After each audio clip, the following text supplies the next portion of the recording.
Sean bienvenidas, bienvenidos a esta presentación de la obra Constitución Política de los Estados Unidos Mexicanos comentada, editada por la Suprema Corte de Justicia de la Nación y Tirán-Loblanche Tratados.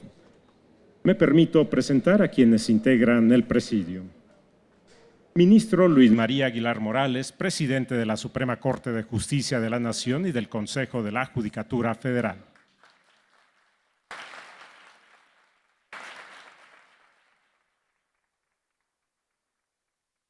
Ministro José Ramón Cosío Díaz.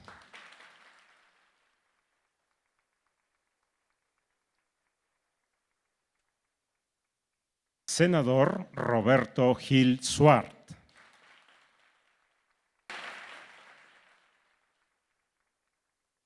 Presento a la comisionada del Instituto Federal de Telecomunicaciones, Adriana Labardine Insunza.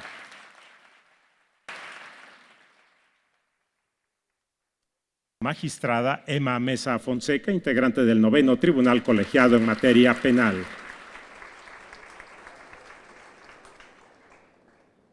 Doctor Salvador Vives López, director de Tirán-Loblanche.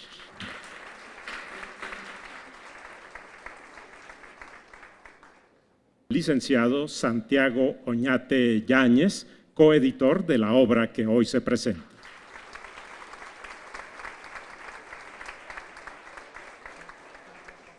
Sean todos bienvenidos a esta presentación de esta obra, Constitución Política de los Estados Unidos Mexicanos comentada. Hace uso de la palabra, en primer término, el doctor José Ramón Cosío Díaz. Por favor.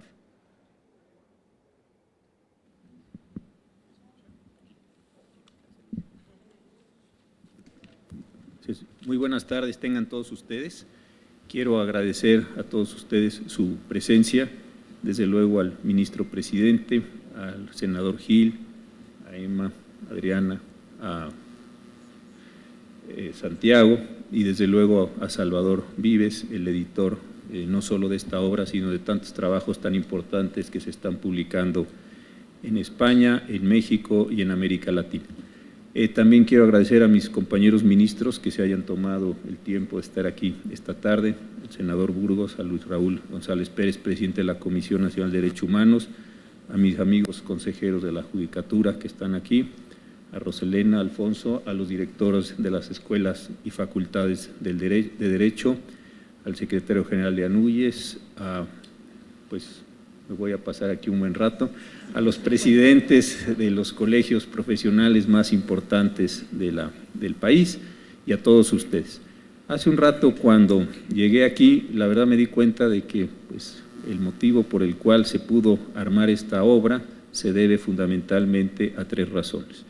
En primer lugar, a la imposición siempre muy suave, siempre muy agradable, pero muy inflexible de Salvador Vives, ese modo que todos le conocemos, como que no, pero sí termina siempre logrando los proyectos que se propone y de verdad me parece muy importante, en un momento acabo de hablar de él. En segundo lugar, a todos los amigos que están aquí presentes, que uno echa mano de los amigos en las necesidades y por las condiciones en las que este libro hubo de hacerse, tuve que echar mano de todos los amigos, de los conocidos, para que nos ayudaran a sacar una obra que creo que es muy importante. Y en tercer lugar, a un grupo de 3 jóvenes muy entusiastas, a Santiago Oñate que está aquí, a Julio Ríos y a Jimena Ruiz, porque realmente hicieron un trabajo espléndido en la coordinación, en la edición, en todo lo que este trabajo salió. Salvador tuvo una idea que ahora la ven ustedes aquí, muy bien estructurada, muy bien hecha, muy bien editada, y es por qué no hacemos un libro que tenga un sentido práctico para poder entender cuáles son las categorías más importantes de nuestro texto constitucional de 1917. El tiempo que nos dio a todos, en eso también me incluyo Salvador, fue poco, porque quería que estuviera precisamente en estos días en que estamos celebrando el centenario y yo creo que lo conseguimos. La idea, y está plasmada en la presentación que me pidió él que hiciera, es que sea un libro útil para quienes estamos operando todos los días en materia jurídica.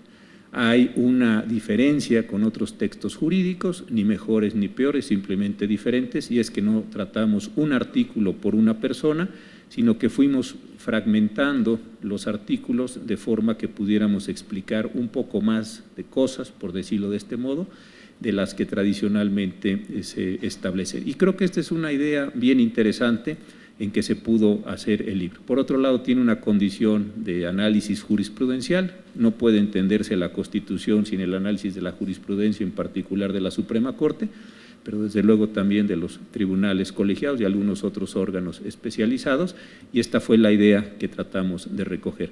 Creo, la verdad, que es un libro importante, es un libro que nos ayuda no solo a recordar el centenario, a festejar los 100 años de nuestra Constitución, sino por la calidad de todos ustedes, y de verdad que se los reconozco muchísimo, y en términos personales y en términos de mucho afecto a todos los que están aquí. Esto parecía una especie de boda, una primera comunión, no sé, cuando llegué eran abrazos, en fin, una cosa fantástica que me siento muy contento porque todos son los amigos y a todos los conozco, a todos los quiero mucho. Entonces realmente ha sido muy importante y qué bueno que se logró esta obra. Así es que gracias a todos ustedes, gracias Salvador por esta mano, insisto, que siempre nos empuja a hacer nuevos proyectos, a inventar nuevas ideas. Gracias a los jóvenes editores, como les pusimos en la presentación, que hicieron un trabajo espléndido, y a todos los que colaboraron, y desde luego gracias, señor presidente, por abrirnos la casa para poder presentar este trabajo.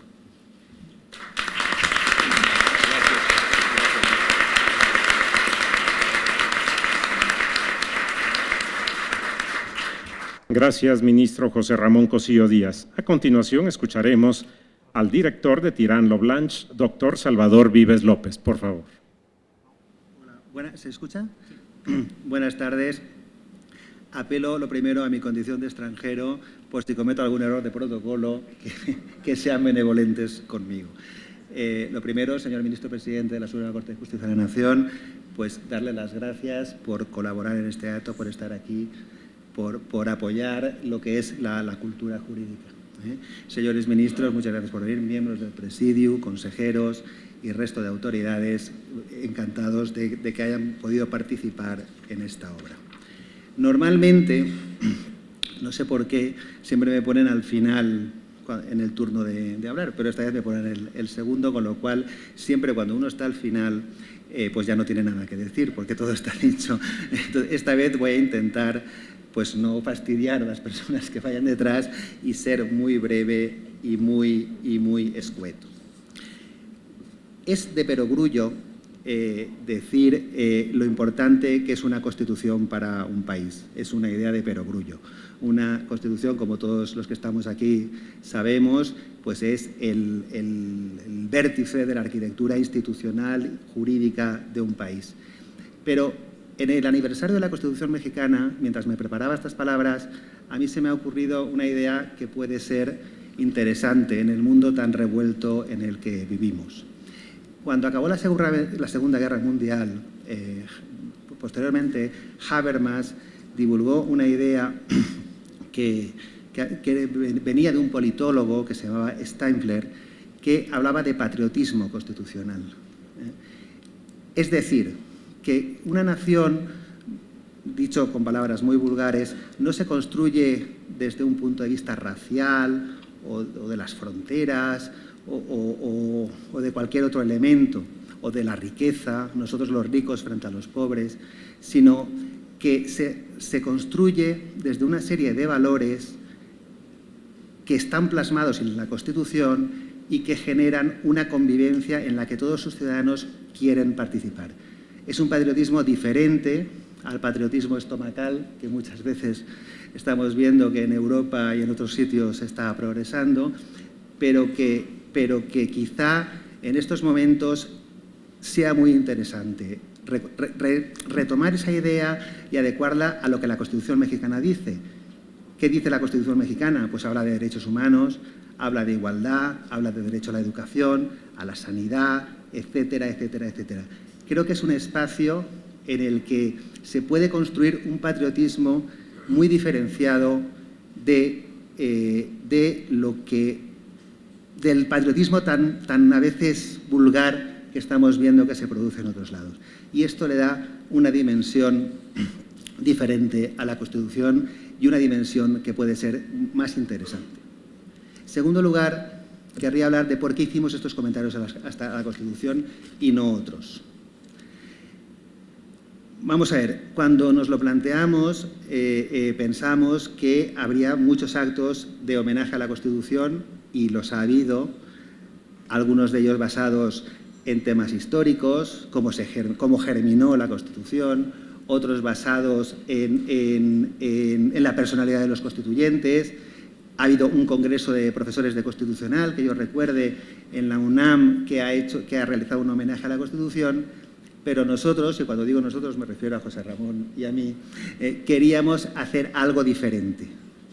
Y para hacer algo diferente, pues pensábamos en una idea que también compartimos, y es en hacer un texto que introdujera la Constitución, esos valores constitucionales de los que antes hablaba, en la práctica forense de todos los días. Y por eso, pues hicimos este libro.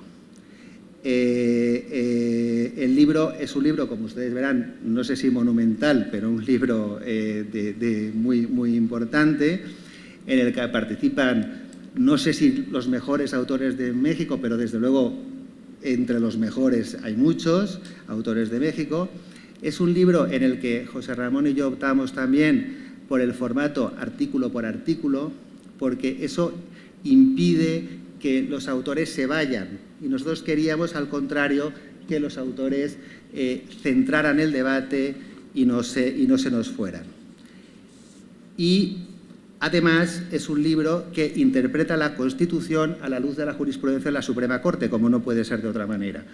Es decir, no es un libro que teorice excesivamente sobre el artículo 27 debería ser así. No, no, no, no. El artículo 27 de la Suprema Corte tiene una jurisprudencia que dice esto y que tiene que hacer esto.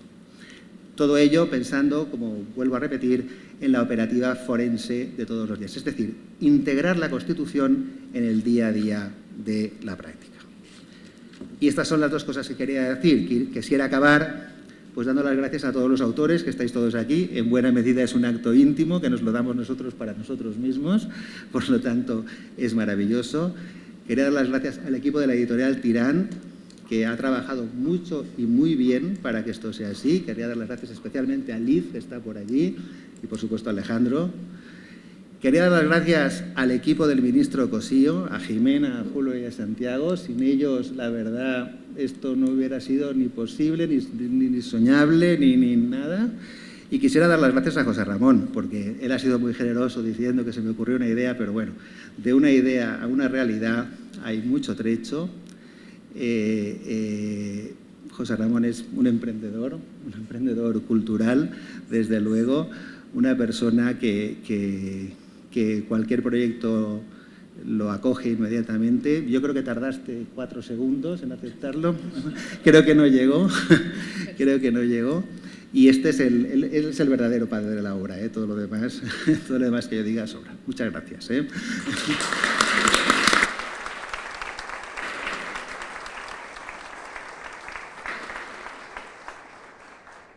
Gracias, doctor Salvador Vives López. A continuación, escucharemos a la comisionada Adriana Labardini Insunza. Por favor.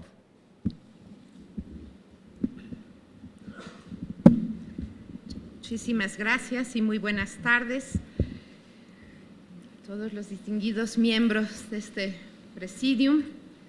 Mi admiración, mi reconocimiento y respeto, y a todos ustedes, coautoras y coautores. Realmente me siento muy honrada de haber sido invitada a participar como coautora y como miembro de este presidium al lado de tan distinguidos y distinguidas juristas. Presentar esta importante obra hecha realidad gracias a la dedicación de todos los aquí presentes, la paciencia y perseverancia de los editores, no me gustaría estar en sus zapatos, y la confianza depositada en nosotros por su coordinador, el ministro José Ramón Cossío Díaz, la visión de editorial Tirán Leblanc, el doctor Salvador Vives, y la también muy afable y entusiasta labor desempeñada por Alejandro Cubí, a quien quiero reconocer. Presentar esta importante obra hecha realidad es un gran gusto. Creo que es un día realmente para celebrar.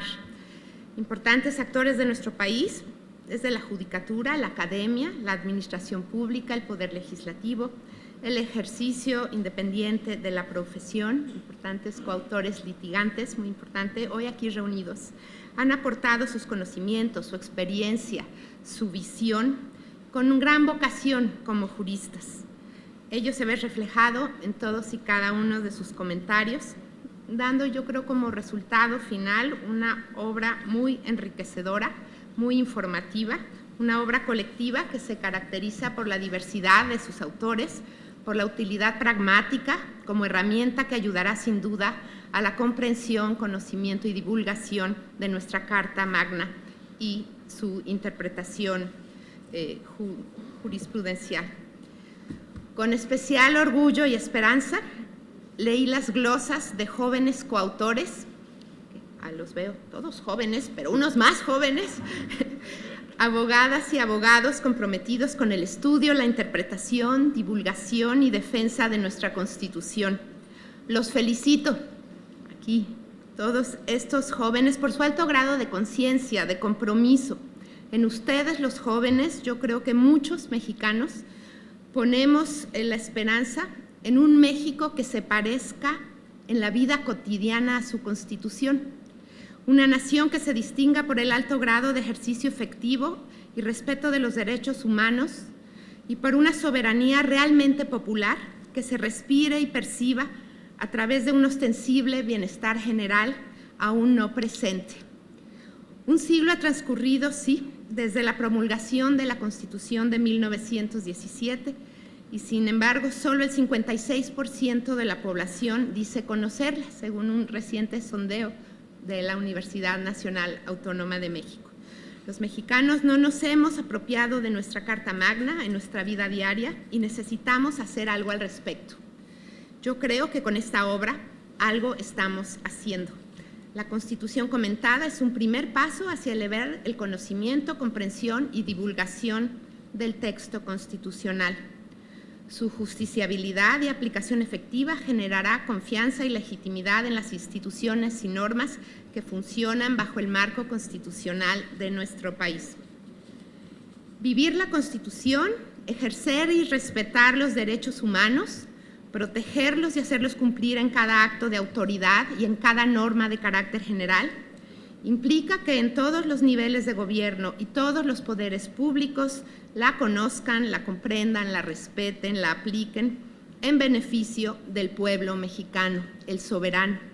Ello no es tarea fácil, luego de más de 600 reformas hechas a la Constitución en un siglo, que se vuelven con frecuencia laberintos de difícil tránsito hacia un cambio real. Al leer estos muy informativos comentarios, leí bastantes de ellos en su conjunto, me percato que 100 años de reformas van creando figuras, procesos e instituciones no sin un impacto en el resto del cuerpo normativo, lo cual con frecuencia da lugar a silos que rompen con la unidad y consistencia del texto en su conjunto. De ahí lo titánico de la tarea interpretativa de la Suprema Corte de Justicia y la importancia de una herramienta explicativa como esta. La obra en sus 3 volúmenes permite apreciar los profundos cambios y adiciones introducidos a lo largo de un siglo. Por mencionar tan solo algunos de ellos del siglo XXI, quiero destacar el profundo cambio del artículo 1 constitucional, del parámetro de regularidad o bloque de constitucionalidad para no entrar en debates. La reforma penal a través del sistema acusatorio oral y sus principios, las acciones colectivas, el derecho a la educación de calidad, el reconocimiento de los derechos de las audiencias, de medios audiovisuales como la otra dimensión de la libertad de expresión, la reelección de presidentes municipales, la creación de tribunales federales especializados, el Sistema Nacional Anticorrupción, la creación de nuevos órganos constitucionales autónomos. Es innegable que ha habido avances en varios rubros del bienestar social y en la construcción de un Estado garante de derechos. Por ejemplo, no podría dejar de mencionar, hace 100 años, la Constitución del 17 no reconocía la ciudadanía en las mujeres y por ende las privaba de derechos políticos. No hubo una sola mujer constituyente en la Asamblea del 17, a pesar de la lucha y voz alta de mujeres brillantes y valientes como Hermila Galindo, secretaria particular de Venustiano Carranza, que solicitó ser incluida como constituyente en la Asamblea y le fue negado este derecho. Hubo que esperar 36 años más, hasta 1953, para que el constituyente reconociera derechos políticos a las mujeres. Ello ha hecho posible que hoy mujeres estudiantes de Derecho sean mayoría en buen número de universidades nacionales, que haya ministras, magistradas, legisladoras, secretarias, comisionadas, académicas destacadísimas, aunque todavía somos minoría. Hoy me precio de estar aquí, qué bueno que nací en la segunda mitad del siglo XX, porque si lo hubiera hecho bastante antes, pues no, quizá no sería ciudadana, quizá no sería abogada y menos coautora, ya no digo comisionada porque no había órganos, con el IFT no existía, créanme, y muy pocas telecomunicaciones. Pero es para mí un gran honor estar al lado de destacadas abogadas, ciudadanas, coautoras de nuestra Constitución comentada y al lado de destacados abogados, coautores comprometidos no solo con el derecho constitucional, sino con la igualdad, la inclusión y la justicia.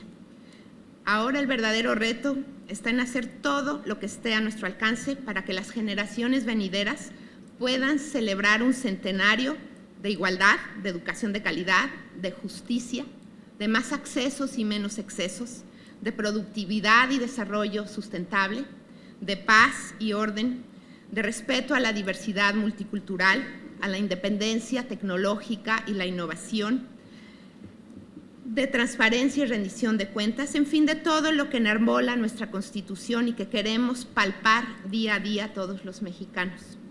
Hago votos porque la obra que hoy presentamos, gracias al trabajo colectivo de todos los aquí presentes, inspire a muchos en esa dirección y que haya ulteriores ediciones que sean, por cierto, ¿por qué no?, traducidas a lenguas indígenas.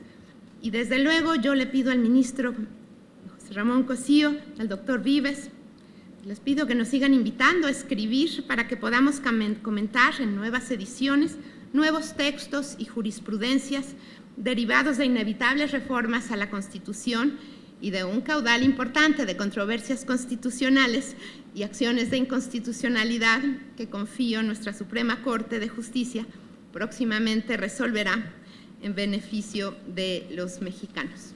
Muy estimadas autoras y autores, Kanan Tabel, Tumen, Jetu Ushak, Kaman Keche, Tanabin, Apatik, Apeshak. En maya, cuida tu camino, porque donde quiera que vayas, vas dejando huella. A todos ustedes, muchas felicidades.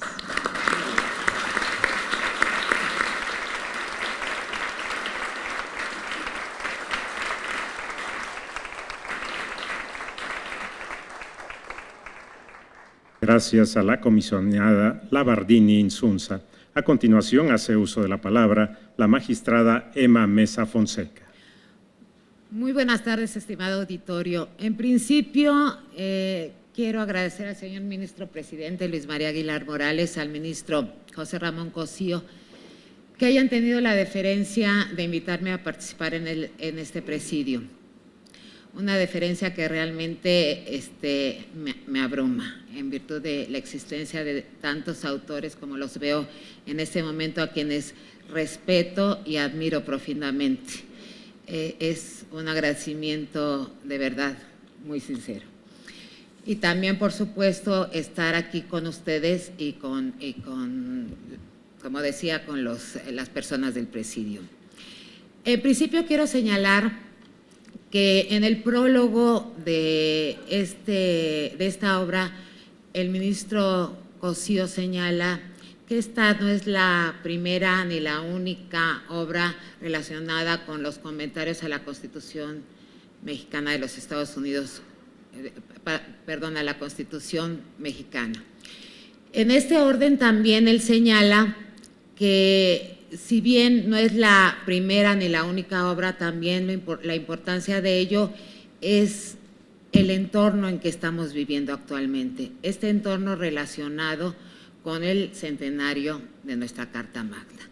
De ahí la importancia de reunir a aproximadamente 140 autores en 590 temas. Estos 150 autores podemos nosotros ver al ver el índice, pues se trata de funcionarios de los 3 poderes de la Unión, se trata de académicos, litigantes, investigadores, licenciados, doctores, maestros. Dice también, para ver la diversidad de las opiniones, porque es importante también saber que debido a todas estas circunstancias, pues cada quien tiene una apreciación de cómo verse el derecho. De ahí la pluralidad de los autores y la pluralidad de las opiniones. También señala el señor ministro dentro de su prólogo, haciendo alusión a todo este llamamiento a diversas personas que ven el derecho, como les señalé, de una forma quizás diferente por las generaciones en que todos crecimos, pues que están jóvenes y no tan jóvenes. Le preguntaba yo al señor ministro que en qué rubro me ponía, pero al ver el auditorio ya no tiene que contestarme. Pero le agradezco inmensamente el que me haya tomado en consideración para participar en este libro. Pero también quiero decir que una vez analizado, no he tenido la tarea de ver todo el articulado, veo que existe opiniones muy plurales y eso es lo que buscaba precisamente el ministro Cosío. Por eso, señor ministro Cosío, lo felicito, logró su cometido. Hablaba la señora comisionada sobre una encuesta que realizó la Universidad Autónoma de México, mi alma mater, esto fue en el año 2011, acerca del conocimiento de nuestra sociedad de la Constitución, y realmente es alarmante todo ello, en virtud de que solo el 65% de los encuestados manifestaron conocer poco la Constitución, el 27% dijo que conocía nada de la Constitución y solo un 3% dijo conocerla mucho. Esta obra, si bien su objetivo es ir hacia los operadores del derecho, sirva también como finalidad para el conocimiento de nuestra sociedad de la Carta Magna. Sirva para ello y sirvan los festejos del centenario, en donde también, como este y otros más, se pueda presentar la Constitución con algunas manifestaciones básicas en donde la sociedad pueda conocer sus derechos. Creo que ese trabajo junto con los festejos puede llegar más cerca a nuestra sociedad en general. También otra cosa muy interesante es que cuando se nos llevó a participar en este trabajo, ustedes se pudieron percatar que implícitamente o explícitamente fue respetado uno de los derechos establecidos en nuestra Constitución, como el derecho de opinar y expresarnos. Lo hicimos como mujeres y como hombres libres. Dimos nuestra opinión. Sí, en verdad se establecieron determinados parámetros como para los operadores del derecho, las jurisprudencias, las tesis. Se nos permitió comentar acerca de las mismas. Por supuesto, de las jurisprudencias, al ser obligatorias, pues únicamente se hizo referencia a la existencia de ellas en determinado tópico. Pero cuando se trataba de alguna tesis, pues nos permitió, como ustedes saben, hacer algún comentario al respecto. Por eso mi agradecimiento por este respeto a nuestra libertad de expresión. No se esperaba de otra manera y de opinarnos. Claro, desde luego, con las limitaciones que nos dio el doctor Vives, que si no hubiera limitaciones editoriales, que si no hubieran sido las que nos marcó, pues no hubiera sido 3 tomas, hubieran sido un tomo por cada tema, y esto hubiera sido pues imposible de adquirir y de leer.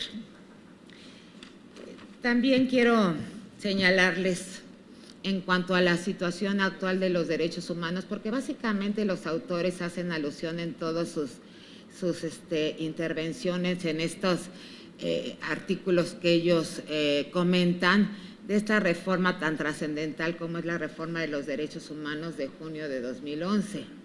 Todos coincidimos en precisamente que fue una reforma parteaguas. Una cosa fue antes del 2011 y otra fue después del 2011. Así podemos nosotros considerar en general que estamos mejor en cuanto a nuestro pasado, pero no solo en cuanto a lo que la Constitución ha señalado, sino también a la consolidación progresiva de los derechos humanos, a la cultura de los derechos humanos hacia nuestra sociedad, al conocimiento de estos derechos humanos a nuestra sociedad. Y quiero decirlo, gracias a la Suprema Corte de Justicia de la Nación, se está formando una cultura de respeto de los derechos humanos, aunque considero de manera muy particular que en los hechos falta mucho por hacer. Diversos académicos señalan respecto a este punto que esto de los derechos humanos no hubiera sido posible si no es por todos nosotros, por la sociedad en general. Ya vemos nuestros derechos y libertades no como un anhelo o una meta a conquistar, sino como un parte del paisaje político cotidiano. Paisaje político que, al igual que el paisaje físico, es necesario seguir cuidando y mejorando. En años recientes hemos sido testigos del surgimiento de nuevos derechos positivizados, que antes no habían sido considerados, como el libre desarrollo de la personalidad, el derecho a la vivienda, al agua, a la identidad, el derecho a la cultura. Precisamente con base a estos derechos positivizados, es que hay distintas opiniones. Si debe existir una nueva Constitución, si la Constitución que tenemos realmente tiene todo lo necesario, si cumple con la metodología. Y hay otros autores que señalan que no es necesario que tengamos otra Constitución, por lo que los principios básicos ahí están, pero que sin embargo podría reformarse esta Constitución de forma paulatina. Las dos opiniones o las dos tendencias de tener una Constitución nueva o tener una Constitución renovada, pues en el fondo buscan lo mismo. Nada más lo que varía es en el procedimiento, en la forma, pero el fondo es realmente tener una Constitución mejor. Finalizo diciendo que este libro presentado el día de hoy seguramente aportará nuevos debates, debido a la profundidad que todos ustedes realizaron en el análisis y el estudio de cada artículo de la Constitución que se nos encomendó y que realizamos con mucho gusto. Pero, lejos de conducir hacia la crítica sin argumentos, traerá como consecuencia que se inicie un debate respetuoso sobre las ideas que ahí se exponen. Sin olvidar, por supuesto, que este trabajo está centrado en la interpretación, el desarrollo jurisprudencial y el funcionamiento práctico de los distintos preceptos constitucionales, aunque algunos autores nos salimos un poco de lo que se nos mandó, muy poco. Concluyo diciendo que la mejor forma de darle el honor debido a nuestra Carta Magna es conocerla, estar orgullosos de ella, respetarla, cumplirla y exigir su cumplimiento. Muchas gracias. Gracias.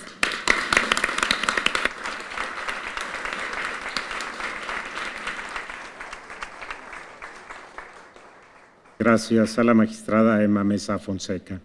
Hace uso de la palabra el senador de la República, Roberto Gil Suárez. Por favor. Dice el ministro José Ramón Cosío en la presentación de esta obra que cuando le propusieron hacer una nueva constitución comentada, se puso a reflexionar sobre la indeterminación del derecho, sobre la esencia de las normas como marcos de interpretaciones posibles, sobre el peso específico que tiene el intérprete, su condición subjetiva en esas interpretaciones y cómo el tiempo altera las significaciones de las normas. Y hoy Salvador Vives que eso le tomó exactamente 2 segundos para aceptar compilar la obra. Que cuando se le ofreció, dice Salvador, aceptó de buena gana y creo entender por qué. Creo que lo que el doctor José Ramón Cosío, el ministro José Ramón Cosío, intenta provocar en esta obra es un debate sobre nuestro constitucionalismo. A veces pensamos que nuestra comprensión de la Constitución y los alcances interpretativos de sus contenidos responden a una serie de razones compartidas, que compartimos una idea muy normativa de la Constitución, que compartimos prácticamente de manera generalizada la función que tiene la Constitución con respecto al ordenamiento, cómo compite la Constitución con las normas del sistema, cómo actúan los órganos que la interpretan y la aplican. Parecería pues que son consensos básicos de la sociedad, de la política y del ámbito jurídico. Lo cierto es que no es así. Lo cierto es que ni compartimos una concepción esencialmente normativa de la Constitución, a pesar de que llevamos ya buen rato con una Constitución esencialmente normativa, sobre todo a partir de 2 razones, de 2 cosas. La creación del Tribunal Constitucional, que le da eficacia, vigencia a la Constitución, pero por otro lado, el hecho del pluralismo político, que provoca pues que la disputa política sea al final de cuentas una disputa por influir en los contenidos del derecho y en el caso de la Constitución, por llevar ciertos contenidos a la condición petrificadora que tiene la Constitución de los contenidos, que ya no sean disponibles para las mayorías. Y la lucha política en el pluralismo se traduce en una lucha, en una competencia por llevar a la Constitución y a las normas, a las políticas públicas en general, esos contenidos. Dice entonces el doctor José Ramón Cosío en la presentación, y creo que ese es el motivo fundamental por el cual decidió compilar esta obra, es veamos y pensemos cómo estamos conceptualizando nuestra propia Constitución y los debates constitucionales siempre abiertos en torno a sus alcances. Dice también en su presentación que ciertamente hay otros ejercicios de comentarios a la norma constitucional, pero que tienen de alguna manera un origen, un marco de referencia, y creo que intenta probar el hecho del pluralismo jurídico, que es un reflejo del pluralismo social, que es un reflejo también del pluralismo político, de tal suerte que podamos percibir que cada norma constitucional, cada contenido en la Constitución puede tener un sinnúmero de comprensiones según el punto de vista del intérprete. Y aquí resalto otra de las grandes virtudes de esta compilación, el hecho de que los editores hayan reunido a una serie de perfiles con distintas edades, con distintas procedencias académicas, con distintas procedencias incluso ideológicas, pero sobre todo operadores jurídicos en ejercicio de funciones. Y es verdaderamente interesante cómo un operador jurídico en ejercicio de funciones conceptualiza sus propias funciones. senadores que comentamos prerrogativas del Senado, titulares de órganos constitucionales autónomos que analizan su propio estatuto jurídico, su configuración orgánica, sus facultades, poderes públicos que de alguna manera se razonan a sí mismos. Y eso creo que es el mayor acto de provocación de esta obra. El hecho de poner a los operadores jurídicos a razonar su posición en representación o actuando desde la significación que da la norma que otorga la facultad o que asigna la función, la concepción que tiene cada uno sobre su propia consideración orgánica. Y creo que eso, en perspectiva o en ese debate sobre nuestro constitucionalismo, creo que es de la mayor relevancia. Frente a otras compilaciones o frente a otros comentarios de la Constitución que son fundamentalmente ejercicios de carácter académico, históricos, dogmáticos, sobre resoluciones de la Corte, aquí esta obra nos da una suerte de sacudida sobre cómo están aplicando las normas constitucionales quienes están en la responsabilidad jurídica y política de hacerlo. Y es verdaderamente interesante, insisto, ver cómo razona, por ejemplo, un integrante del Poder Ejecutivo, del Legislativo, del Judicial, su posición frente al ordenamiento. Y yo creo que eso es digno de celebrarse y creo que puede servir, o va a servir esta obra, para contrastar nuestras propias concepciones sobre las normas constitucionales, pero también las interpretaciones que surgen de la academia y las interpretaciones que surgen de los operadores jurídicos. Espero haber cumplido en esta primera intervención, en esta primera parte de la intervención, la función que tiene todo presentador de sugerir la lectura de la obra. Pero hay otra parte importante de quien, desde la política, tiene la oportunidad de un foro como este. Lo decía mi abuelita, siempre hay que sacar agua para su molino. Y hoy que está en discusión la Constitución de la Ciudad de México, vale la pena hacer una reflexión a la luz de lo que aquí está expuesto o lo que quiere provocar esta obra. Lo que nos ha dejado claro el ejercicio constituyente en la Ciudad de México es que no hay un constitucionalismo compartido. No hay una idea de la Constitución compartida. Casi han pasado cerca de 30 años desde que la Constitución se asume como la norma fundamental de nuestro orden jurídico, capaz de derrotar a cualquier norma y cualquier acto, y seguimos empeñados en meterle poesía. Seguimos empeñados en convertir los contenidos de la Constitución en una suerte de programa, buenos deseos, en una suerte de declaraciones sobre cómo nos gustaría que la sociedad funcionara, cómo nos gustaría que el medio ambiente actuara, cómo nos gustaría que los animalitos interactuaran con los seres humanos. Y eso es bien difícil de expropiar de nuestra concepción constitucional. Tiene que ver con la forma en la que la transición democrática mexicana se dio. Yo creo, es una hipótesis que dejo en la mesa. La transición democrática tuvo un presupuesto político, una mayoría muy clara de un régimen político que podía decidir en una primera etapa prácticamente todo, después perdió la capacidad de modificar la Constitución, después dejó de tener la posibilidad de definir la ley. Y cada vez que en la política se quería ganar terreno a la capacidad de decisión de las mayorías, el acuerdo político conducía a subir ese consenso a la Constitución. Por eso nuestra Constitución es tan grande, tan densa, y también por eso nuestra Constitución tiene más transitorios que normas sustantivas. Porque, de alguna manera, las limitaciones de la política, las circunstancias de la política, utilizó un instrumento normativo, el elemento agravado de reforma constitucional, para quitarle a las mayorías capacidad de decisión sobre ciertos contenidos normativos. Y eso sigue presente en nuestro constitucionalismo. Por eso a la Constitución de la Ciudad de México había que meterle todo lo que se pudiera. O, del otro lado, sacarle todo lo que se pueda para que siga siendo motivo de debate en la configuración de las mayorías coyunturales y específicamente de las mayorías que derivan de la legitimidad democrática directa.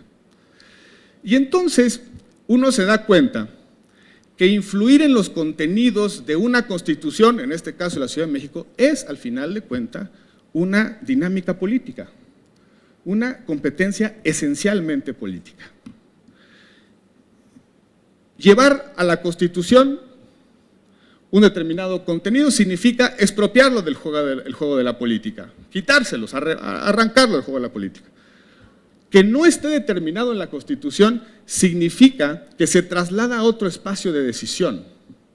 Se traslada naturalmente al espacio de la ley, a los congresos, a los parlamentos, o se traslada a la sede jurisdiccional que define sus alcances, ya sea por la norma que se introdujo, el contenido que se introdujo a la Constitución, o lo que no se introdujo a la Constitución.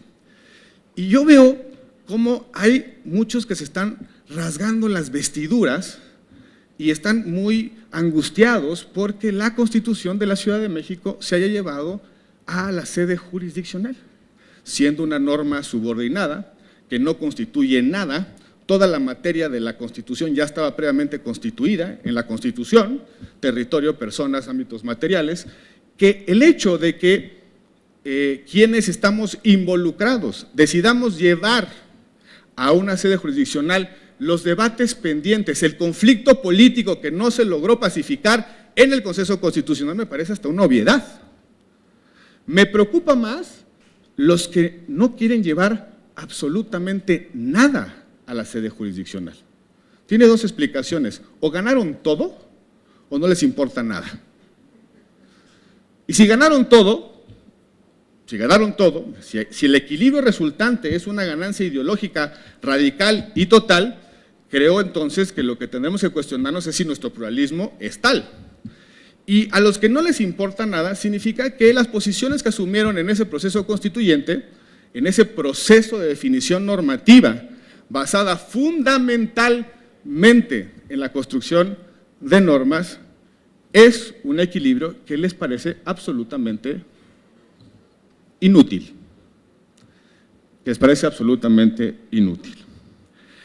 Pero, del otro lado, frente a los que han decidido, me regreso un momento a un elemento que es bien importante.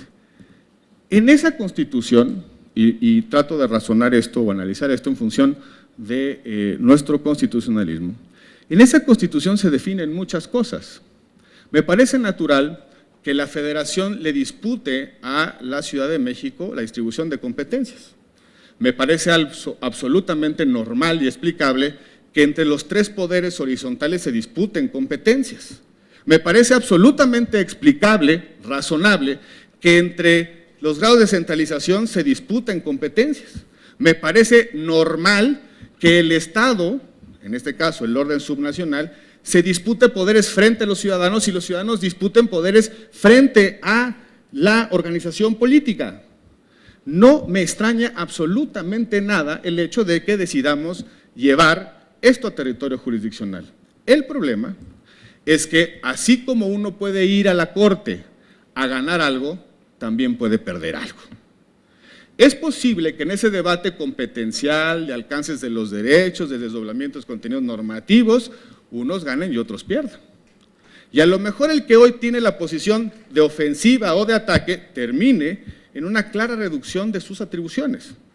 Y ese es justamente el valor, la función que tiene el árbitro constitucional en la dinámica de interpretación y aplicación de los derechos.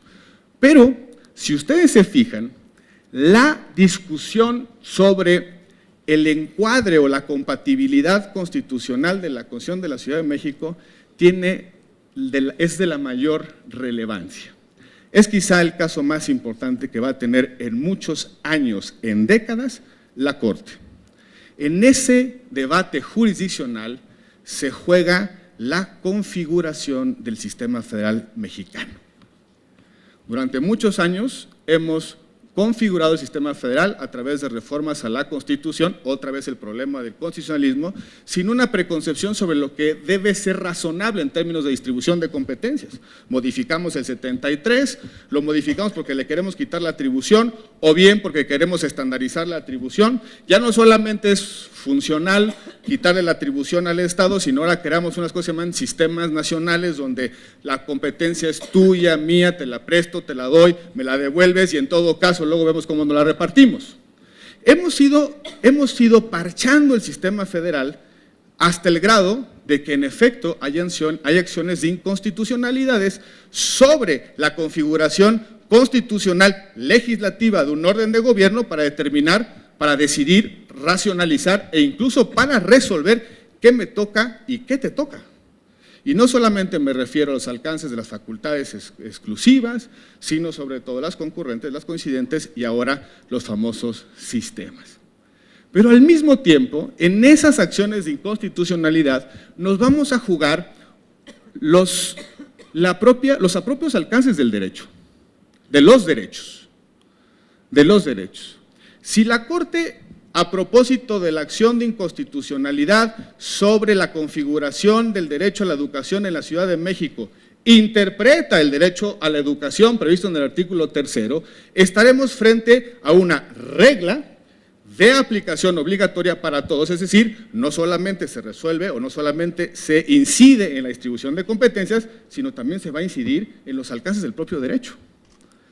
Y en tercer lugar, se va también a decidir las libertades configurativas de las entidades federativas y de los poderes públicos para crear nuevas realidades y sobre todo para definir la forma en la que prestan ciertos servicios públicos, sin mencionar las configuraciones orgánicas de los constitucionales autónomos y de aquellos organismos u órganos que no están en la estructura tripartita tradicional de poder. Hay enormes debates sobre cuáles son las definiciones, los marcos de referencia constitucionales sobre la configuración de esos órganos. Si alguien cree que las impugnaciones sobre la Constitución de la ciudad son una suerte de arrebato para frustrar el proyecto político sexenal de un partido político, me parece que no está viendo con claridad las enormes implicaciones que tuvo el proceso constituyente y las enormes implicaciones que tiene ahora llevar la disputa entonces política por los contenidos ahora a la disputa jurisdiccional y jurídica sobre sus respectivos alcances. Creo que en el fondo la gran lección de esta obra es que tenemos mucho por hacer hacia adelante en la construcción de un constitucionalismo compartido, de una idea de la Constitución, de una idea política de la Constitución, de una idea jurídica de la Constitución y la forma en cómo en un Estado constitucional y democrático de derecho, los problemas políticos son siempre y al final de cuentas problemas jurídicos. Por su atención, muchísimas gracias.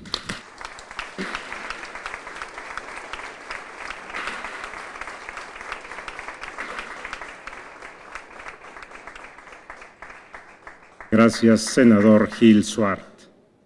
A continuación, hace uso de la palabra el doctor Raúl Cervantes Andrade, Procurador General de la República. Por favor. Gracias. Buenas noches, ministro presidente, ministros, amigos todos. Gracias por la invitación. Creo que llegué a tiempo.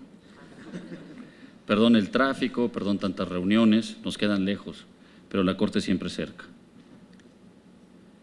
Una Constitución comentada no solo es a 100 años, no solo es hacer más entendible, más cercana, mucho más entendible con respecto a todos y cada uno de los mexicanos y mexicanas que habitamos.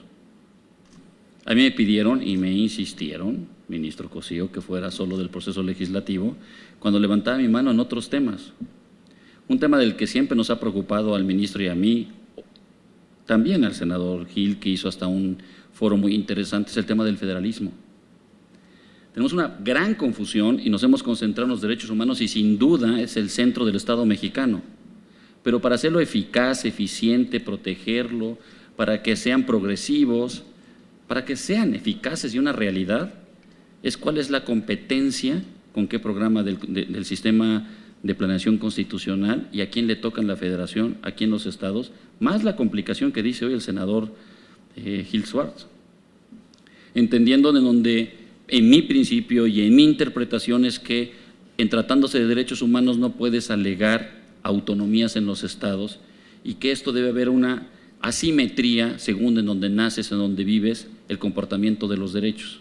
Pero también es cierto que el ejercicio de las facultades, si no son claras, precisas y adecuadas, no pueden darse con una efectividad completa. Entre esos y muchos temas va a tratar esta interpretación y esta Constitución comentada. No sabía que este era un foro sobre el tema de acciones y controversias, pero muy atinado mi querido amigo Roberto.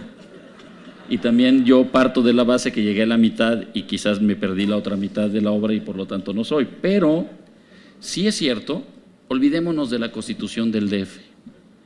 Pensar que es un ataque a la democracia, la acción de inconstitucionalidad y la controversia, imagínense un Estado democrático constitucional sin ella. Imagínense un árbitro constitucional o una corte constitucional sin esos instrumentos. Imagínense que el debate de poder hacer que todos los instrumentos estatales, constitución, leyes y reglamentos, o federales, en sus leyes federales, leyes generales y reglamentos, nada se debe de poner al tamiz de la Constitución. Yo pensaría que sería una involución. De eso se trató la reforma de 1994 y de eso detonó verdaderamente, en mi visión, una democracia robusta, no solo la electoral y en el respeto al voto, sino en una evolución del pensamiento constitucional. En el 2017, con el número de reformas, yo siempre he sido un defensor de la calidad y no de la cantidad de las reformas. Siempre poniendo el ejemplo que nadie le podría decir no al voto de la mujer de los 50, o que nadie le podría decir a la reforma, que fue la primera reforma sobre lo que fueron los plurinominales y que se dio después en los 77, para tener una incorporación de las diferentes voces, que es preferible tenerlas en el Congreso que fuera del Congreso, porque no tienen representación democrática constitucional. O no me imagino en esta crisis mundial un banco central y una política monetaria debilitada. Y así podríamos describir, o la Comisión Nacional de Derechos Humanos, o el reconocimiento de los pueblos indígenas. El tema es nuestro sistema. Nuestro sistema tuvo una manera de que, no por interpretación y sí por la vía legislativa, la transformación de la Constitución, hasta que tuvimos un Tribunal Constitucional que dirige y conforma una sólida jurisprudencia sobre el pensamiento constitucional que hay que hacerle caso desde el punto de vista legislativo, doctrinario y todos los operadores del derecho. Yo verdaderamente celebro que una obra impulsada desde esta institución, que me siento orgulloso que me hayan invitado, en donde comentemos sobre los contenidos constitucionales y los alcances de los mismos, solo para mí tendría sentido si lo que debemos de acercar es su contenido, su sentido, sus principios y sus valores de ser mexicana o mexicano. Si no entendemos que una constitución, por eso es política, de normas que te das a ti mismo para una sociedad de entenderse pluriétnica, pluriexplicativa, con diferentes visiones de nuestra realidad y con una realidad geográfica también claramente diferenciada, pero con valores unificados, eso se llama la Constitución. Acercarnos a ella, entenderla mejor, hacerla más nuestra, será un gran motivo de celebración para los mexicanos y los mexicanos. Y por último diría, si las reflexiones ahí vertidas, que están para el debate, si las reflexiones sobre el contenido de nuestro instrumento constitucional, ya sea por bloques, ya sea por cláusulas constitucionales, ya sea por interpretaciones de valores muy específicos, lo que yo entiendo del Estado mexicano es el ser humano en el centro del Estado y todos darle cumplimiento a sus derechos humanos. Mil gracias y buenas noches.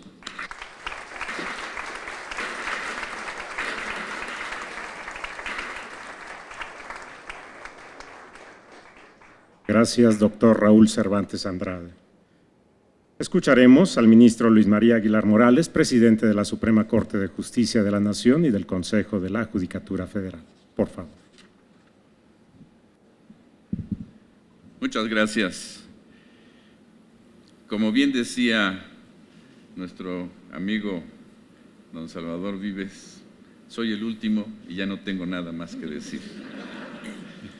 Se han dicho muchas cosas muy bien dichas, con un gran sentido jurídico, con un sentido de oratoria excelente, y yo creo que difícilmente podré superarlo. Sin embargo, pensando en que soy el último, me traje unas pequeñas notas que les voy a leer solo para redondear y terminar la presentación de este libro. Desde luego, agradezco la presencia del señor senador Roberto Gil, de mi compañero y amigo, el señor ministro don José Ramón Cosío, del culpable de buena parte de esta obra, don Salvador Vives, la amable y agradable inteligencia de doña Adriana Labardini, muchas gracias por acompañarnos, del señor procurador Raúl Cervantes, siempre amigo de la Suprema Corte, y desde luego a mi amiga, compañera magistrada Emma Mesa, y al joven Santiago Oñate, que continúa con esa tradición jurídica de los Oñates, como aquí está Alfonso acompañándonos. Desde luego no quiero, y más que en un entorno muy salpicado, si pudiera decirle de alguna manera, agradecerles a los señores ministros Javier Lainez, a don Eduardo Medina Mora, a nuestro amigo Luis Raúl González y al señor senador Burgos, que siempre está presente en todas estas oportunidades jurídicas de acompañarnos. Allá veo, por ejemplo, a nuestros amigos como a David Garay Maldonado, que es también compañero de la escuela y ahora funcionario importante, y desde luego a don Virgilio Andrade, que también ha sido muy gentil siempre en acompañarnos, y en general a muchos de ustedes, profesores, directores de las universidades, que siempre han sido cercanos al Poder Judicial de la Federación y especialmente a la Suprema Corte. Salvo en el caso de las constituciones y las leyes, no suele ser común que en la elaboración de un documento se reúna más de 1,5 centenas de personas. Y es menos común todavía que con motivo de su lanzamiento, buena parte de esas personas tengan la oportunidad de encontrarse en un mismo espacio físico y no solo en las páginas que componen el texto en que participaron. Comienzo entonces agradeciendo que hayan aceptado la invitación que les extendimos el señor ministro don José Ramón Cosío y yo, y les reconozco a todas y a todos su disposición para dedicar parte de su valioso tiempo a continuar con el diálogo que quedó plasmado en las 2.327 páginas que comprenden los 3 volúmenes de la publicación que se presenta hoy. Al igual que ustedes, soy una de las personas que tiene el honor de haber sido invitado a colaborar en esta obra, y además tengo el privilegio de ofrecer una reflexión sobre su contenido. Esta tarde, a diferencia de lo que ocurre día a día en mi actividad profesional, me corresponde no solo ser juez, sino también ser parte en este proceso. En este lugar, desde donde me permito compartir con ustedes algunas de las ideas por las que considero que la obra no solo contribuirá al debate de los distintos temas que distinguen a nuestro constitucionalismo, sino a la formación y ejercicio profesional de las futuras generaciones de abogados. Y en el texto de presentación de la obra, ya el ministro Cosío reconoce las dudas que en un primer momento le generó la invitación a coordinar una nueva constitución comentada, especialmente por la calidad que distingue a varios de los trabajos que ya existen previamente de esta naturaleza. Partiendo de la premisa de que la elaboración de un comentario es una tarea condicionada por la subjetividad de quien lo hace, la tradición de la que se forma parte y el contexto en que se realiza, el ministro José Ramón Cosío señala que decidió finalmente involucrarse en este proyecto después de pensarlo entre 2 y 4 segundos, por 2 razones principales.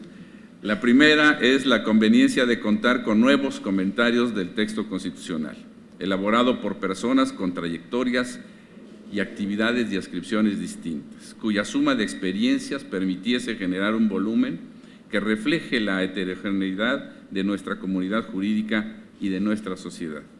La segunda es la relevancia de producir en un momento histórico específico el centenario de la promulgación de la Constitución, un análisis distinto, de mayor aliento, que complemente los trabajos que ya existen. Pues bien, tal y como fue mi caso, muchos de los presentes habrán requerido de la formación del estudio, para la formación del estudio realizar visitas recurrentes a obras de referencia como la célebre compilación Derechos del Pueblo Mexicano o algunas de las diferentes ediciones que ya existen de la Constitución. Hoy, naturalmente, la oferta es mucho más amplia que la que existía en mis años de formación. Sí estoy entonces en el sector distinto de los jóvenes, señora magistrada. Ya somos dos. Si uno revisa las publicaciones de comentarios sobre nuestra Carta Magna que están disponibles en la actualidad, podrá fácilmente percatarse, primero, que los trabajos más completos tuvieron su origen en ediciones publicadas hace cuando menos 3 décadas. Y segundo, que las obras de confección más reciente, en su mayoría producto del trabajo de un solo autor, son menos ambiciosas y plurales. La oportunidad es, a mi juicio, una de las cualidades principales de la obra en que participamos todos los aquí presentes. Y no solo me refiero al hecho de que su aparición coincida con el centenario de la Constitución, sino que allá hacía falta una obra amplia, integral, cuyos contenidos, más que ajustarse al devenir de las reformas, capturaran el dinamismo de la evolución constitucional de las últimas décadas. El segundo rasgo que deseo destacar esta tarde tiene que ver con la metodología diseñada por su coordinador. Regularmente, el artículo es la unidad mínima en la que descompone el análisis de los textos constitucionales en ejercicios como este. Sin embargo, como bien lo sabemos todos, los aquí presentes, la complejidad de estos ordenamientos es bastante mayor. La obra en que participamos sobresale justamente por haberse desarrollado a partir de un esfuerzo de mayor multiplicidad, y este es uno de los méritos esenciales de esta obra, que lo han resaltado quienes han hecho uso de la voz antes que yo, el que hayan participado tantas voces, tantas ideas, tantos conceptos y tantas interpretaciones de una misma norma como lo han hecho cada uno de los autores. Esto ha permitido un estudio aún más detallado de las disposiciones del texto constitucional, lo cual cobra particular relevancia ante la transformación constante de que éste ha sido objeto por la vía de la reforma y con él la transformación paulatina del orden jurídico que nos lleva a las arenas de un Estado constitucional de derecho, creo yo, mucho más acabado, pero nunca terminado totalmente. No necesito destacar ante un público como ustedes la diversidad de las trayectorias académicas y profesionales de quienes han participado.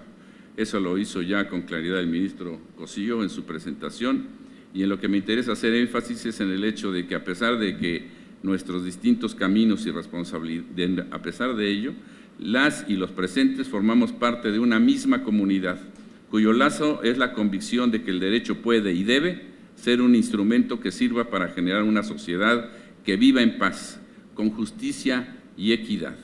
Como bien acaba de decir don Raúl, es el ser humano el eje central del Estado y sus derechos. Esta convicción está, en mi opinión, reflejada por el contenido de cada uno de los comentarios. Distinguidas y distinguidos asistentes, como ustedes saben, la academia, por su condición de empresa colectiva, es uno de los ámbitos donde resulta más claro que el trabajo de unas personas complementa e impulsa al que hacen otras personas. Por así decirlo brevemente, en la generación del conocimiento no hay sumas cero. La obra que presentamos hoy complementa los valiosos esfuerzos que han realizado en otros momentos distintos académicos e instituciones, como desde hace muchos años lo hicieron Mariano Otero, Paulino Machorro o don Felipe Tena Ramírez, por solo mencionar algunos. Hago votos y estoy seguro que la seriedad y profundidad que cada uno de ustedes puso en sus respectivos textos producto de la indudable calidad jurídica, constituye una invitación a la lectura de esta nueva Constitución. Cumplo también entonces con invitar a que la compren y la lean. Confío en que los profesionales del derecho encontrarán en ella no solo un documento de consulta útil, sino una inspiración para homenajear a nuestra Carta Magna a través de la reflexión. Y yo, inevitablemente, me abstendré de comentar cualquier cosa sobre la Constitución de la Ciudad de México. Muchas gracias.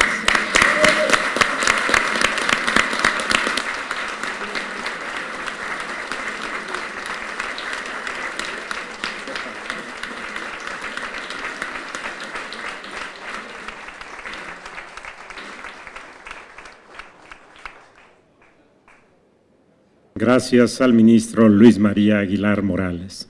De esta forma concluye esta presentación de la obra Constitución Política de los Estados Unidos Mexicanos comentada, editada por la Suprema Corte de Justicia de la Nación y Tirán Loblanch. Por su presencia, gracias, buenas noches.